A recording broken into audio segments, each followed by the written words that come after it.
Salut à tous, j'espère que vous allez bien. On se retrouve pour un nouveau point d'actualité. Le conflit au Moyen-Orient s'est encore intensifié cette nuit et les conséquences sur le trafic aérien deviennent massives. On fait le point sur ce qu'il faut savoir aujourd'hui.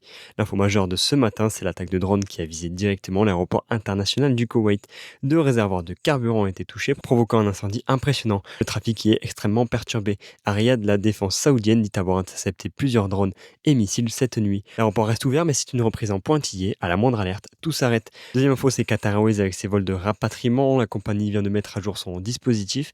Après les évacuations d'hier, elle lance des vols spéciaux lundi depuis Berlin, Amsterdam et Zurich. Attention, ce ne sont pas des vols pour partir en vacances, ils sont réservés exclusivement aux personnes qui veulent rentrer à Doha. Toujours pas de transit possible vers l'Asie pour le moment. Troisième info, c'est le retrait d'Air Canada. C'est un signe que la crise risque de durer.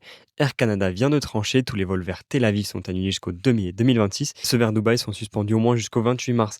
Si vous avez un billet, la compagnie devrait vous contacter pour un remboursement ou en avoir. Quatrième information, c'est que le mur aérien se prolonge en Irak, puisque son espace aérien reste verrouillé pendant au moins 48 heures de plus. La conséquence directe, c'est que les vols Europe-Asie doivent toujours faire des détours records. En résumé, le ciel de la région est devenu une zone de guerre imprévisible. Le conseil des autorités est clair, reportez vos déplacements. On continue de suivre l'évolution heure par heure. Abonnez-vous à Parlant Avion pour ne rien rater. En attendant, bon vol et à bientôt.